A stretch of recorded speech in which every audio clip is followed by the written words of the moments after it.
Bon, il y a quelques années, j'ai échangé avec un très très bon commercial et je me souviens qu'il m'avait dit une phrase qui m'avait marqué. Et il m'avait dit: tous les matins, il y a un pigeon qui se lève et la seule question que tu dois te poser si tu veux réussir d'un point de vue commercial, c'est comment tu vas réussir à l'attraper. Et je me souviens que cette phrase m'avait choqué parce qu'en fait, immédiatement, j'avais associé la vente, et du moins le succès en termes de vente, à quelque chose d'assez malsain, et sur le fait que, eh bien, pour réussir en vente, on devait finalement prendre, et donc c'était un jeu où on avait un gagnant et un perdant. Et ça m'est resté pendant assez longtemps, et c'est qu'après que j'ai découvert le métier de conseiller en gestion de patrimoine, qui m'a aussi d'ailleurs permis de redevenir à l'aise avec ces sujets sur la vente. Et c'est ce que je vais vous expliquer un petit peu, en tout cas, moi, ce que je vois par rapport au métier de conseiller, et justement d'être sur un modèle un peu différent. Je vais opposer deux modèles, hein. Je vais plutôt parler du modèle de chasseur et le modèle de cueilleur. Alors pour moi,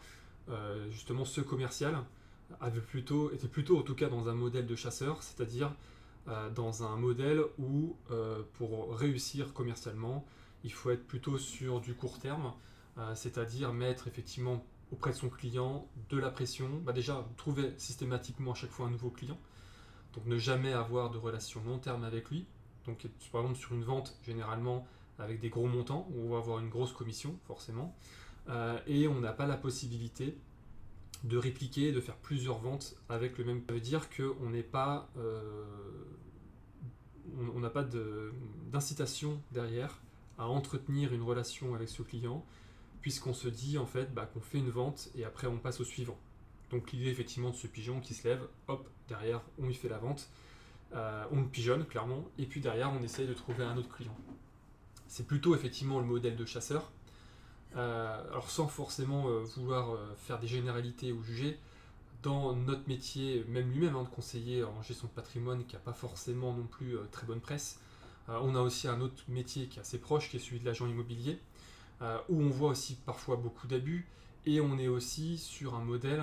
plutôt qu'on va qualifier de chasseur, puisque généralement quand vous avez un client, lorsque vous faites de la transaction immobilière, vous allez avoir un client, il va acheter pour 100, 200, 300, 1 million, voire plus son bien immobilier. Il va faire appel à un prêt, et généralement, il va pas faire ça tous les ans, il va faire ça peut-être tous les 5 ans, tous les 10 ans. Donc ça veut dire que dans 5 ou 10 ans, il y a très peu de chances que ce client revienne vous voir, d'autant plus que c'est très orienté produit. Donc c'est-à-dire que le client il va vouloir ce bien en lui-même, enfin vraiment ce bien en l'occurrence. Donc vous allez avoir peu de chances d'avoir un mandat et de pouvoir le proposer. Donc ça pousse effectivement ce modèle, ce fonctionnement à être sur un modèle de chasseur, où on va derrière essayer de faire une vente, de la pousser au maximum, donc d'être sur de la pression, d'être parfois sur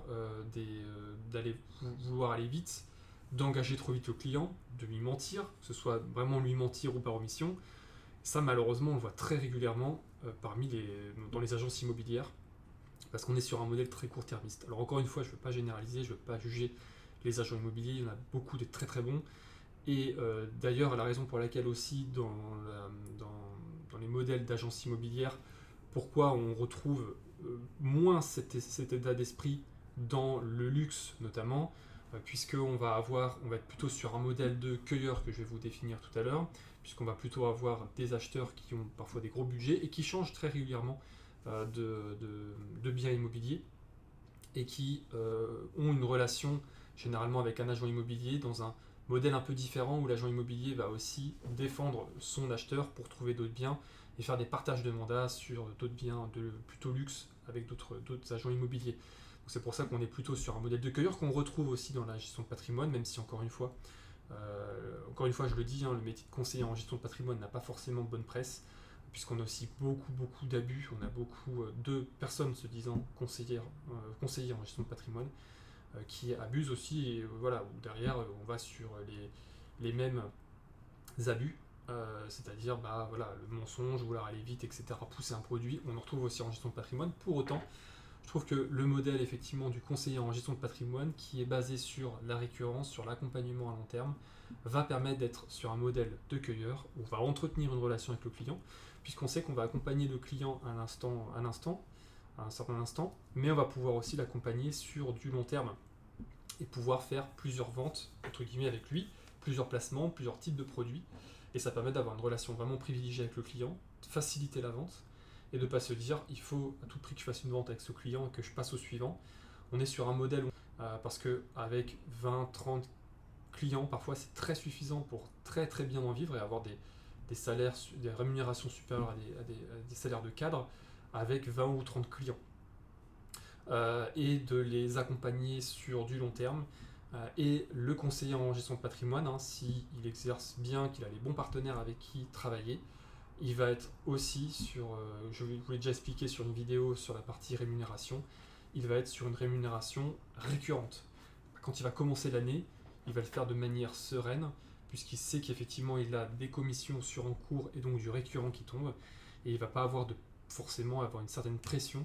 où il va être obligé derrière de vendre pour payer ses factures. C'est le gros avantage qu'on va retrouver sur la gestion de patrimoine, et je trouve que ça aligne aussi les intérêts entre le conseiller et le client, puisque le fait que ce soit on entretient une relation, une rémunération sur du long terme, ça permet aussi derrière de sécuriser financièrement le conseiller. Il n'a pas de pression de vente et il peut vraiment du coup être, s'il est éthique, de pouvoir être éthique jusqu'au bout et de bien accompagner son client. Donc voilà, c'était juste pour revenir sur je pense effectivement le modèle un peu de chasseur et le modèle de cueilleur qu'on peut trouver dans la partie commerciale. Si peut-être vous intéressez au métier de conseiller en gestion de patrimoine et que vous avez des réticences, comme ça a été par exemple mon cas il y a maintenant plus de 7 ans, quand je me suis lancé dans le métier de conseiller en gestion de patrimoine, la vente, elle peut faire peur. La vente, on peut la voir comme quelque chose de sale. Et pire, on peut se dire, eh bien, pour être un bon vendeur, il faut qu'on pigeonne convenablement ses clients. Ce qui est complètement faux. On peut très bien trouver un modèle correctement nos clients. Moi, j'ai des clients, je les ai depuis plus de 7 ans. Ils réinvestissent encore tous les ans chez moi. Et donc, effectivement, si je tenais pas mes promesses, si je mentais, et si je faisais pas correctement mon travail, ces clients, ça ferait depuis très longtemps qu'ils seraient partis. J'espère que cette vidéo vous a plu. Si vous voulez en savoir plus, je vous mets un lien en description de cette vidéo pour vous présenter un peu plus le métier de conseiller en gestion de patrimoine et pourquoi pas prendre rendez-vous par téléphone avec moi ou avec quelqu'un de mes équipes. Et moi, je vous dis à très bientôt.